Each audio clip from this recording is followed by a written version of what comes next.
Popularitas Old Faithful Geyser, sebuah geyser atau sumber air panas di Taman Nasional Yellowstone, Amerika Serikat, menunjukkan bahwa orang memahami pentingnya kesetiaan. Namun sayangnya justru kesetiaan ini semakin hari semakin terasa langka. Padahal hanya dalam kesetiaanlah orang dapat melewati masa penantian dengan perasaan tenang, damai, dan bukan dalam kegelisahan. Disinilah pentingnya kesetiaan Tuhan. Kesetiaannya itu memungkinkan saudara menyongsong masa depan dengan penuh pengharapan. Karena sesungguhnya di setiap musim kehidupan, kesetiaan Tuhan tidak pernah berubah, namun tetap untuk selama-lamanya. Bapak Ibu Saudara sekalian, selamat datang di Ibadah Gereja Kristen Perjanjian Baru Fajar Pengharapan. Hadapi setiap tantangan hidup dengan tuntunan dan kuasa Allah. Temukan dan alami hadiratnya dalam pertemuan doa Oasis yang diadakan setiap hari Rabu pukul 10 pagi secara onsite di Jalan Pasir Koja 58. Dan juga pertemuan doa kontemplatif setiap hari Kamis melalui kanal YouTube Doa Fajar Pengharapan yang dapat Anda ikuti di sepanjang hari. Bagi Anda yang telah percaya kepada Yesus sebagai Tuhan dan Juru Selamat, namun belum dibaptis, mari nyatakan dan perteguh iman Anda dengan memberi diri dibaptis air. Segera daftarkan diri Anda. Jika Anda membutuhkan waktu tenang untuk berdoa, gereja menyediakan ruang doa personal retreat sebagai tempat untuk berdoa secara pribadi. Ruang doa ini berada di satelit Pasir Koja dan di satelit Bandung Utara. Untuk menggunakannya, Anda perlu mendaftar terlebih dahulu melalui SMS atau WhatsApp ke nomor 0811 841 765. Jadwal hari dan waktu dapat Anda lihat di layar. Informasi dan pengumuman penting lainnya dapat Anda lihat dan ikuti di bagian menjelang akhir ibadah ini. Selamat beribadah.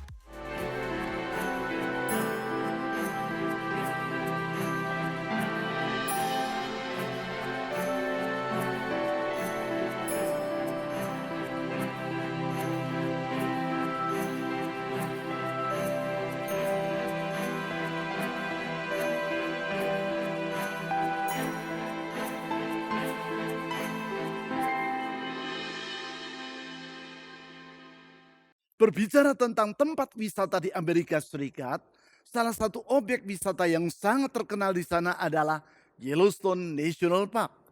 Setiap tahun sekitar 5 juta orang mengunjungi taman nasional yang terletak di perbatasan negara bagian Wyoming dan Montana tersebut.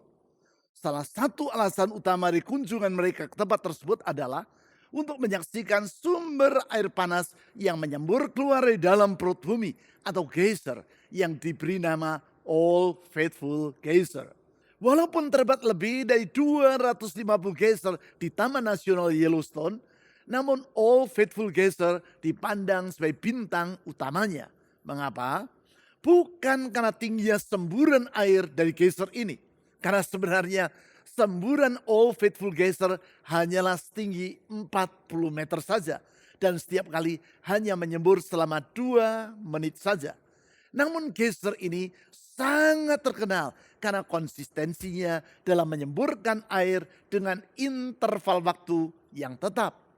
Rata-rata setiap 93 menit sekali geyser ini selalu menyemburkan air ke atas. Konsistensi yang mengakibatkan ia diberi nama The All Faithful Geyser atau si geyser yang sangat setia. Popularitas All Faithful Geyser ini secara tidak langsung menunjukkan dambaan orang terhadap kesetiaan.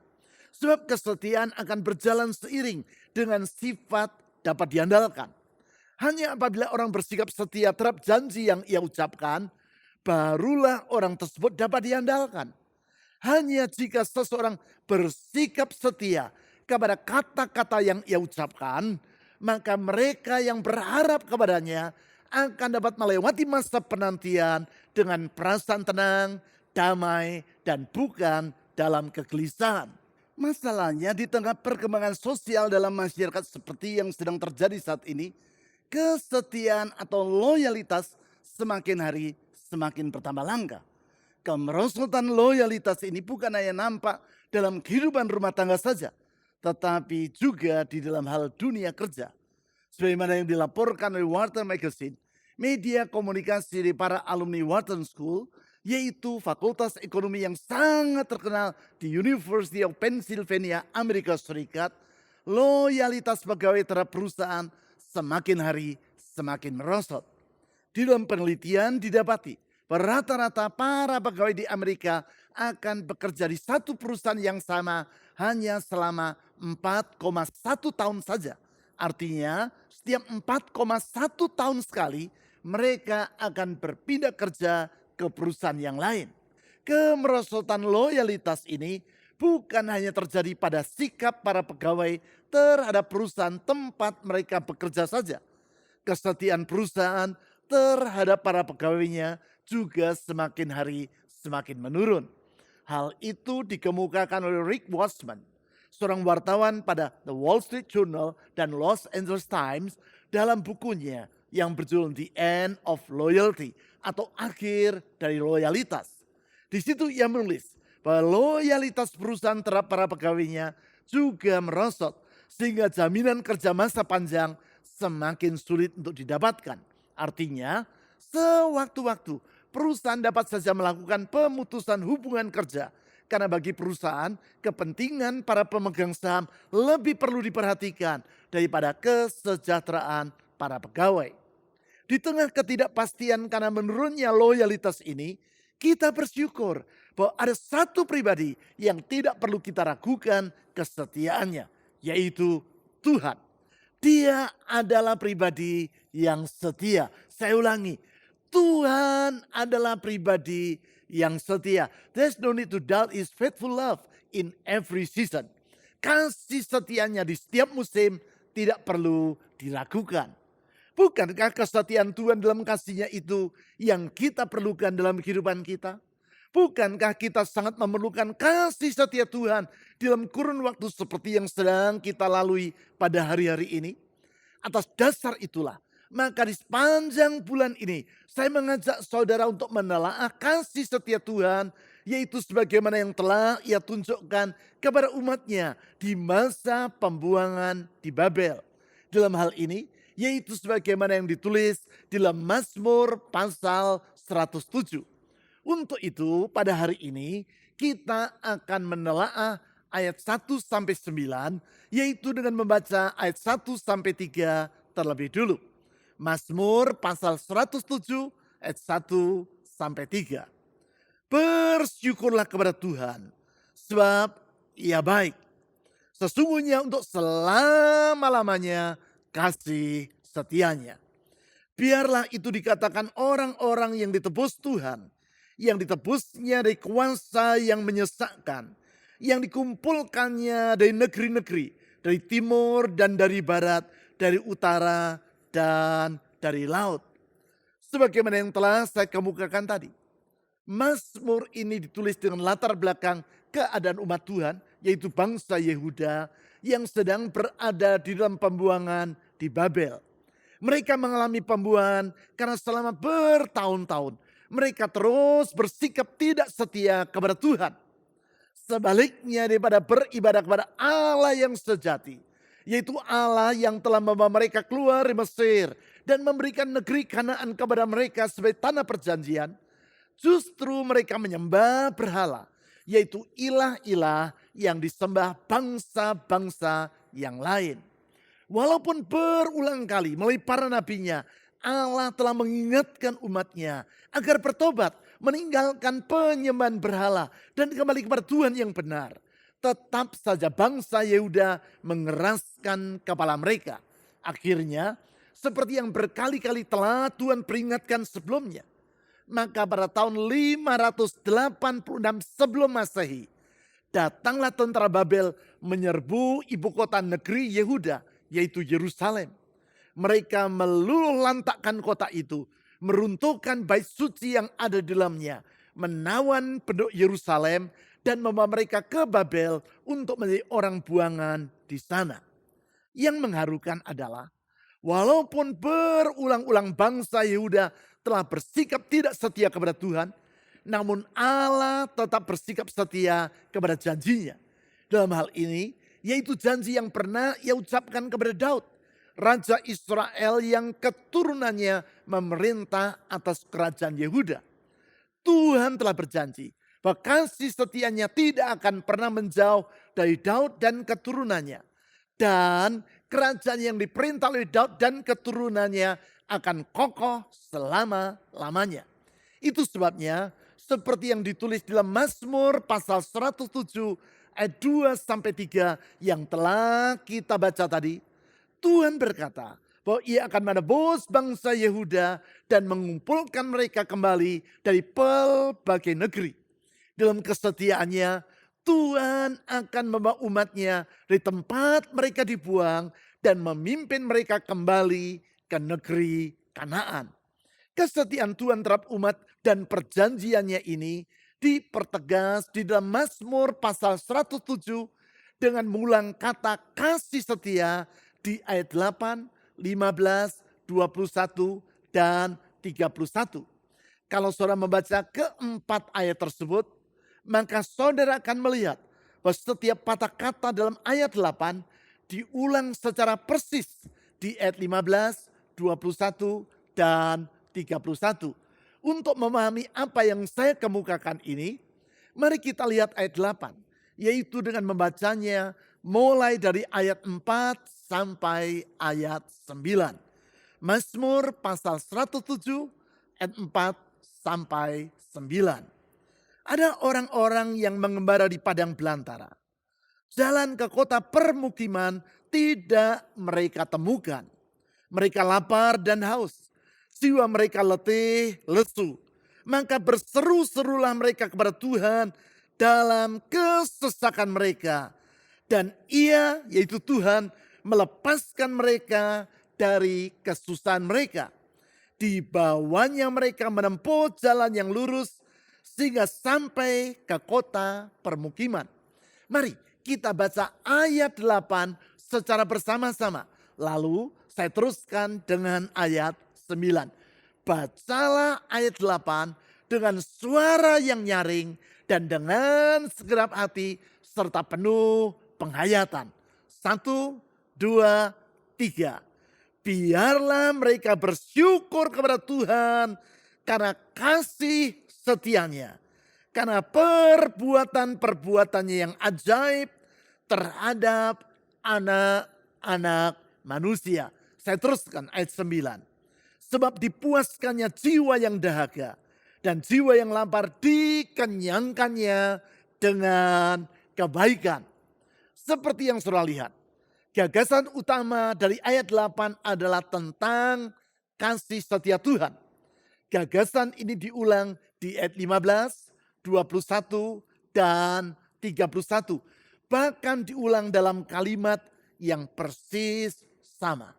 Pengulangan yang lazim disebut sebagai inklusio ini menggarisbawahi bahwa tema utama dari Mazmur pasal 107 adalah tentang kasih setia Tuhan. Hal ini dipertegas dengan pernyataan di ayat 1 dan yang diulang di ayat 43. Tentang kasih setia Tuhan tersebut, di ayat 1 seperti yang telah kita baca tadi, diutarakan sebagai berikut. Bersyukurlah kepada Tuhan, sebab ia baik. Sesungguhnya, perhatikan, untuk selama-lamanya kasih setianya. Kemudian kata kasih setia Tuhan ini diulang di ayat 43 dalam kalimat-kalimat seperti demikian. Ayat 43. Siapa yang mempunyai hikmat, biarlah ia berpegang pada semuanya itu. Dan lihat, memperhatikan segala kasih setia Tuhan.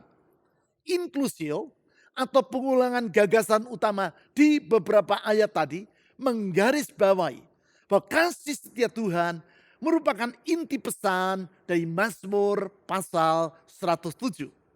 Kasih setia Tuhan sedemikian besarnya sehingga ketidaksetiaan umat kepada Allah tidak mengubah kasih setia Tuhan kepada umatnya.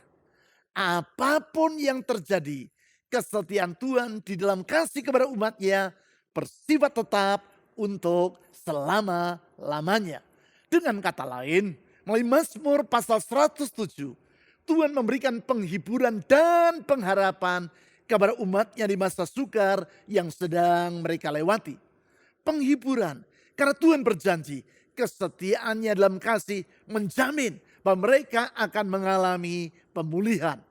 Pengharapan, karena kasih setia Tuhan bersifat selama-lamanya, yaitu seperti yang dikemukakan di ayat 1. Oleh sebab itu, di segala keadaan mereka tidak usah berputus asa. Namun seperti yang diutarakan di ayat 43, umat Tuhan harus selalu memperhatikan atau mengingat kasih setia Tuhan. Untuk itu, di ayat 4-9, Tuhan mengajak umatnya untuk melihat kasih setianya di masa yang lalu. Sehingga mereka dapat berharap bahwa hal yang sama akan Tuhan lakukan bagi mereka di masa depan. Wujud dari kasih setia Tuhan tersebut adalah yang pertama, memperhatikan seruan umatnya. Saya ulangi, wujud dari kasih setia Tuhan adalah yang pertama, memperhatikan seruan umatnya. Dengan kata lain, Tuhan tidak pernah menutup mata terhadap kesukaran yang dialami oleh umatnya. Dan ketika umatnya berseru, memohon pertolongan, ia tidak akan berdiam diri. Hal ini Tuhan tegaskan sebab salah satu masalah terbesar dalam kehidupan manusia dari zaman ke zaman adalah perasaan kesepian. Masalah kesepian ini dapat kita lihat dalam laporan majalah online Fox.com. Di situ disampaikan bahwa berdasarkan penelitian yang dilakukan lembaga riset pemasaran atau Market Research Company, YouGov, didapati bahwa 22% kaum milenial di Amerika Serikat berkata mereka sama sekali tidak memiliki teman. Dan 27% berkata bahwa mereka tidak memiliki teman dekat. Sebagai akibat, 30% kaum milenial tersebut berkata bahwa mereka merasa kesepian. Tentu perasaan kesepian ini bukan hanya dialami oleh kaum milenial saja, tetapi juga di semua lapisan usia. Hal itu terlihat dalam laporan majalah Popular Science pada bulan Januari tahun 2024 yang lalu, yaitu bahwa 13% dari sekitar 103 juta orang dewasa yang menggunakan program Artificial Intelligence atau AI di Amerika Serikat memanfaatkannya untuk berbicara dengan seseorang. Hal itu menunjukkan bahwa karena merasa kesepian dan tidak memiliki teman untuk berbicara, maka mereka menjadikan ChatGPT dan program AI sejenis sebagai teman mengobrol. Sedangkan perasaan kesepian ini bukanlah hal yang boleh dipandang remeh. Hal itulah yang dilaporkan oleh CNN. Disampaikan oleh stasiun televisi tersebut bahwa orang yang mengalami kesepian akan 32% lebih rentan terhadap penyakit dibandingkan mereka yang tidak mengalami kesepian. Bagi saudara yang mengalami situasi seperti itu, ada berita baik. Di dalam Mazmur pasal 107 ayat 4-6 tadi disampaikan bahwa Tuhan bersikap peduli kepada mereka yang merasa kesepian. Ia bersedia memperhatikan seruan umatnya yang merasa sebatang kara. Tentang hal itu dikatakan sebagai berikut, ayat 4-6. Ada orang-orang yang mengembara di padang belantara. Jalan ke kota permukiman tidak mereka temukan. Mereka lapar dan haus. Jiwa mereka letih lesu. Maka berseru-serulah mereka kepada Tuhan dalam kesesakan mereka. Dan ia, yaitu Tuhan, melepaskan mereka dari kesusahan mereka. Kepedulian Tuhan ini telah ia tunjukkan kepada umatnya dalam perjalanan mereka dari Mesir ke Kanaan. Dalam perjalanan melewati padang belantara tersebut, setiap kali umatnya berseru dalam kesesakan mereka, Tuhan selalu memperhatikan seruan mereka.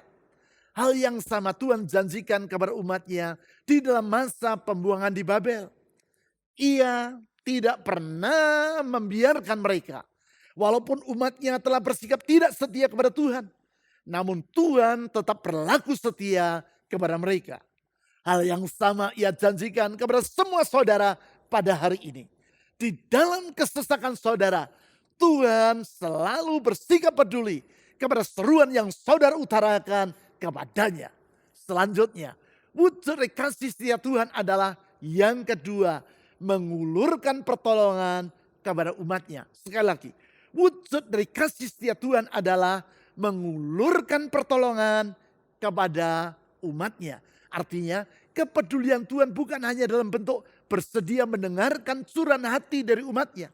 Namun terlebih lagi, ia juga bertindak dengan mengulurkan pertolongannya bagi mereka. Hal itu diutarakan di ayat 7 sebagai berikut. Ayat 7. Di bawahnya mereka menempuh jalan yang lurus sehingga sampai ke kota permukiman. Di ayat ini tulis, sebagai tindak lanjut dari mendengar seruan umatnya, maka Tuhan bertindak, yaitu membawa mereka menempuh jalan yang lurus sehingga sampai ke kota permukiman. Itulah uluran tangan Tuhan dalam bentuk tindakan dan pertolongan yang nyata bagi mereka. Kepedulian dalam bentuk uluran tangan untuk memberi pertolongan seperti itulah yang telah dilakukan oleh Kim Krause, seorang petugas panggilan nomor telepon darurat 911 di Shawano County, Wisconsin, Amerika Serikat. Seperti yang saudara ketahui, panggilan nomor telepon darurat 911 dimaksudkan hanya untuk orang yang benar-benar memerlukan pertolongan yang bersifat darurat. Seperti sedang mengalami kecelakaan lalu lintas, kebakaran rumah, melihat terjadinya peristiwa kejahatan, ataupun karena hewan peliharaannya mengalami masalah dan hal-hal darurat lainnya. Apabila seseorang menghubungi nomor tersebut hanya untuk bercanda, maka orang itu akan dipandang telah melakukan pelanggaran hukum atau tindakan pidana yang serius. Namun seperti yang diberitakan oleh pelbagai media massa pada bulan November tahun yang lalu, sementara bertugas, Kim Krause menerima panggilan dari seorang bocah laki-laki yang berusia 10 tahun. Anak itu dengan nada polos memohon bantuan untuk mengerjakan pekerjaan rumah, yaitu menjawab soal matematika yang diberikan oleh gurunya di sekolah. Menanggapi permohonan yang tulus dari bocah yang tidak disebutkan namanya tersebut, maka Kim Krause meminta seorang polisi untuk menolong bocah laki-laki tadi. Alhasil, Chase Mason, seorang petugas kepolisian, datang ke rumah bocah tadi dan menolongnya untuk mengerjakan pekerjaan rumah. Sudah itu, Chase Mason mengingatkan sang bocah bahwa nomor 911 hanya boleh digunakan untuk hal-hal yang bersifat darurat. Ia juga memberikan nomor telepon pribadinya bila sang bocah masih memerlukan bantuan untuk hal-hal yang bukan darurat lainnya. Apabila kepedulian seorang petugas 911 serta petugas kepolisian terhadap permohonan dari seorang bocah merupakan peristiwa yang sangat mengharukan sehingga menjadi berita nasional, terlebih lagi perhatian Allah terhadap seruan umatnya. Perhatian dalam bentuk mengulurkan pertolongannya tersebut selalu tersedia bagi semua kita yang berharap kepadanya. Perhatian karena kasih setianya bersifat tetap untuk selama-lamanya. Di dalam segala keadaan saudara dapat berharap kepadanya. Sekarang wujud dari kasih setia Tuhan adalah yang ketiga, melimpahkan kebaikannya. Sekali lagi, wujud dari kasih setia Tuhan adalah melimpahkan kebaikannya. Di tengah masa yang sukar yang mereka alami, Tuhan selalu bersedia melimpahkan kebaikan terhadap umatnya. Hal tersebut diutarakan di ayat 8 dan 9 yang telah kita baca tadi sebagai berikut. Ayat 8 dan 9. Biarlah mereka bersyukur kepada Tuhan karena kasih setianya. Karena perbuatan-perbuatan yang ajaib terhadap anak-anak manusia. Ayat 9. Sebab dipuaskannya jiwa yang dahaga dan jiwa yang lapar dikenyangkannya dengan kebaikan. Di ayat 9 ditulis bahwa kepada umat yang jiwanya merasa lapar dan dahaga, Tuhan memuaskan serta mengenyangkan mereka dengan kebaikan. Alasan dari tindakan Allah ini dijelaskan di ayat 8, yaitu karena kasih setianya. Dengan kata lain, kasih setia Tuhan senantiasa dapat kita harapkan. Tentang hal ini perlu kita ketahui bahwa pertolongan Tuhan ada kalanya di luar yang kita sangkakan. Itu sebabnya di ayat 8 tadi disebut bahwa perbuatan-perbuatan Allah bersifat ajaib terhadap anak-anak manusia. Ajaib, artinya di luar dari apa yang diperkirakan dan dipahami oleh manusia. Tetapi kalaupun saudara tidak mampu memahami apa yang Tuhan sedang kerjakan, percayalah, di baliknya terhadap maksud Tuhan yang baik bagi hidup saudara. Hal tersebut sama seperti yang dialami oleh seorang penumpang dari sebuah kapal yang tenggelam di lautan karena tertimpa oleh badai. Dari antara sekian banyak orang yang ada dalam kapal itu, hanya ia saja yang selamat. Ia terdampar di sebuah pulau karang yang terpencil. Dengan menggunakan serpian-serpian kapal yang ikut terbawa oleh arus, sehingga sampai di pulau tersebut, orang tadi membangun sebuah gubuk sederhana untuk dirinya bernaung dan untuk menyimpan sedikit bekal makanan yang ikut terdampar bersama dengan dirinya. Makanan yang hanya cukup untuk hidup selama 2 bulan saja. Bagi orang ini makanan tersebut sangatlah berharga. Sebab ia tidak dapat menemukan makanan apapun di pulau tersebut. Karena bukan saja pulau karang ini letaknya sangat terpencil, juga sangat gersang. Sehingga tidak terdapat pohon yang buahnya dapat ia makan. Yang tumbuh di sana hanyalah semak-semak perdu belaka. Oleh karena itu, ia berharap sebelum bekal makanan itu habis, sebuah kapal telah datang untuk menyelamatkan dirinya. Setiap hari, ia duduk melihat ke arah lautan. Apabila ia melihat sebuah kapal sedang berlayar melintas di kejauhan, segera ia berupaya menarik perhatian dari anak buah kapal itu dengan berteriak-teriak, melompat-lompat dan mengibar-ngibarkan baju yang ia kenakan. Namun sayang, semua upayanya itu tidak membuahkan hasil seperti yang ia harapkan. Tidak satu kapal pun yang melihat tanda yang ia berikan. Sebulan pun berlalu. Bekal makanan yang ia miliki semakin menipis. Hari itu, kembali ia melihat sebuah kapal berlayar melintas di kejauhan. Guna menarik perhatian, kali ini ia membakar tumpukan semak yang telah ia kumpulkan. Namun seperti yang sudah-sudah, anak buah kapal tadi tidak melihat tanda yang ia berikan. Kapal itu berjalan terus tanpa berbelok guna menolong dirinya. Perasaan kecewa meliputi hati orang tersebut. Sementara itu tanpa ia duga, percikan bunga api dari semak yang ia bakar tadi terbawa angin dan jatuh di atas atap dari gubuk yang ia dirikan. Dalam waktu sekejap, gubuk itu dilalap oleh api dan terbakar habis beserta seluruh isinya. Dengan perasaan lemas dan sangat sedih, orang tadi melihat semua yang ia punyai, termasuk sisa bahan makanan yang ia simpan dalam gubuk tersebut, telah musnah terbakar. Ia menangis terseduh-seduh karena ia tidak tahu bagaimana dirinya akan mampu bertahan hidup di pulau itu tanpa makanan sama sekali. Dalam situasi yang sangat menekan itu, mendadak ia melihat kapal yang telah berlayar menjauh tadi memutar haluannya, berbalik dan berlayar menuju ke pulau karang tempat ia berada. Tidak berapa lama kemudian kapal itu tiba di dekat pulau tersebut.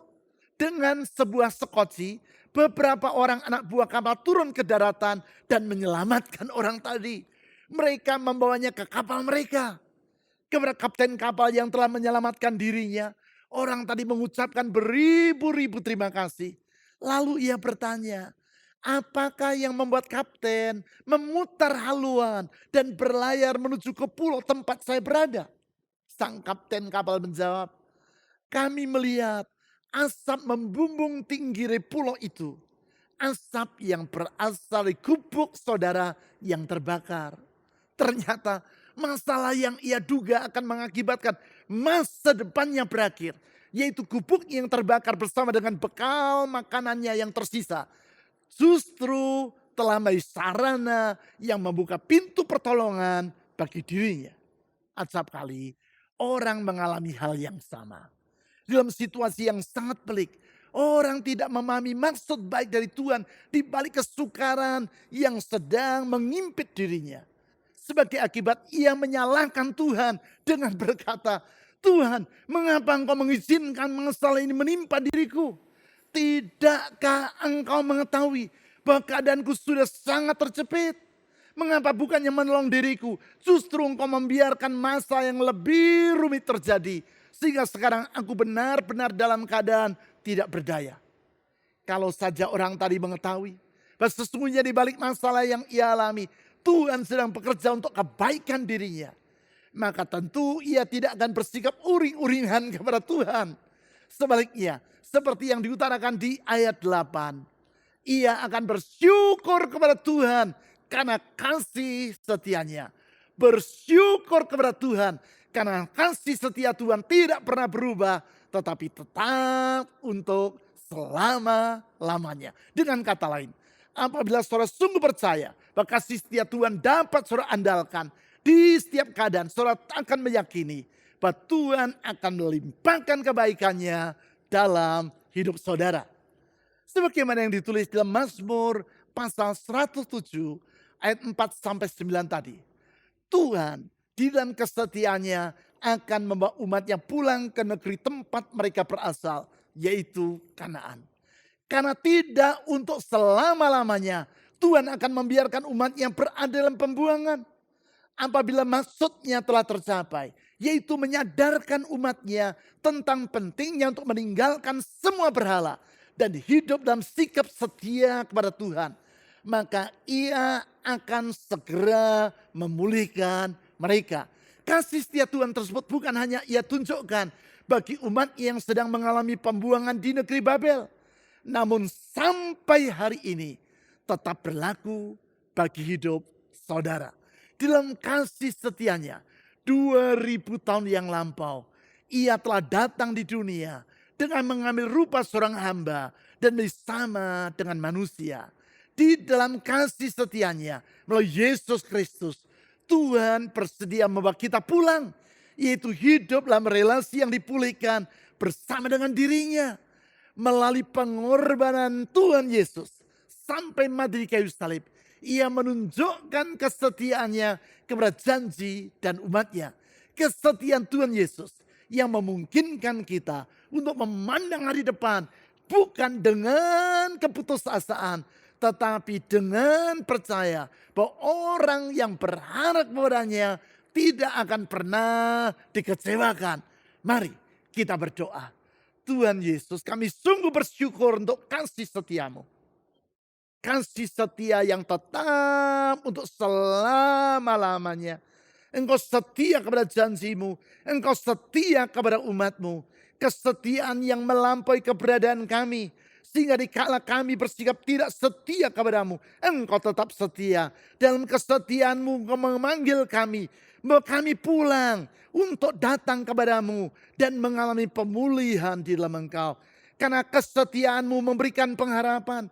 Kesetiaanmu memulihkan. Kesetiaanmu menyembuhkan. Menyembuhkan rumah tangga. Menyembuhkan masa depan. Menyembuhkan kesehatan kami. Menyembuhkan keadaan ekonomi kami. Di dalam Tuhan Yesus ada pengharapan yang tidak mengecewakan.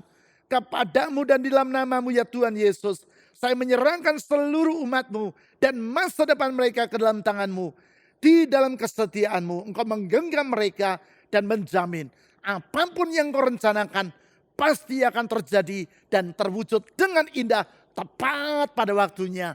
Di dalam nama di atas segala nama, nama Yesus Kristus, Tuhan dan Juru Selamat yang hidup, kami telah berdoa. Amin. Terpujilah Tuhan Yesus, ditinggikan di atas pujian. Dari dalam lubuk hatiku, ku sujud dan berterima kasih. Terpujilah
Berikut adalah beberapa informasi dan pengumuman penting dari gereja kita yang dapat Anda ikuti.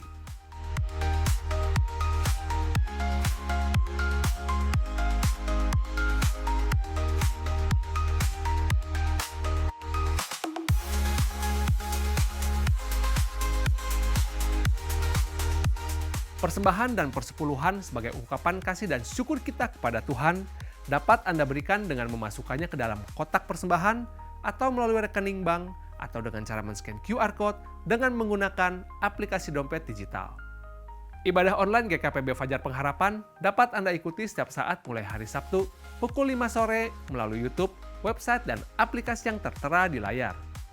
Berbagai informasi penting lainnya dari gereja kita dapat Anda ikuti melalui website www.fajarpengharapan.net atau melalui aplikasi GKPB Fajar Pengharapan serta Instagram GKPB Fajar Pengharapan. Bapak Ibu Saudara sekalian, sehat selalu dan sampai jumpa minggu depan.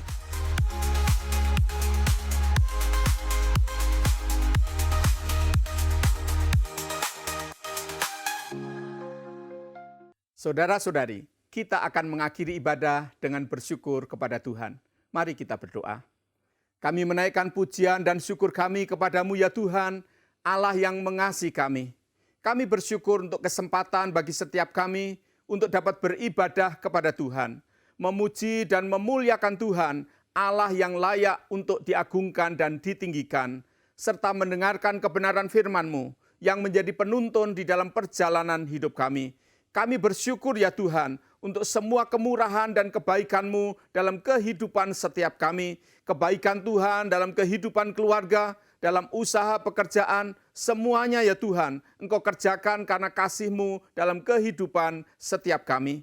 Kami berdoa untuk semua umat-Mu ya Tuhan, yang sudah dan yang akan memberikan persembahan kepada Tuhan, persembahan persepuluhan dan persembahan ucapan syukur. Tuhan kiranya berkenan untuk memberkati umat-Mu dengan berkelimpahan. Dan sekarang berdasarkan keyakinan akan kemurahan Tuhan di dalam hidup kami berdoa. Kiranya berkat dari Bapa di surga, kasih dari Tuhan Yesus Kristus, dan pimpinan Roh Kudus menyertai perjalanan setiap kami. Di dalam nama Tuhan Yesus, kami berdoa dan bersyukur. Amin.